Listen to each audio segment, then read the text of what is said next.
২১শে আগস্টের ঘটনাকে বর্বরতম ঘটনা উল্লেখ করে বিএনপি মহাসচিব মির্জা ফখরুল ইসলাম আলমগীর বলেছেন, দেশের রাজনৈতিক ইতিহাসে এটি একটি কলঙ্কময় অধ্যায়।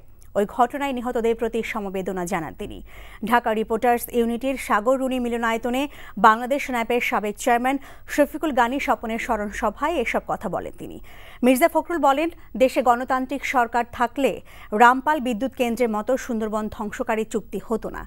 দেশে মধ্যবর্তী নির্বাচনে গুঞ্জনকে নতুন ষড়যন্ত্রের অংশ বলে উল্লেখ করেন বিএনপি মহাসচিব।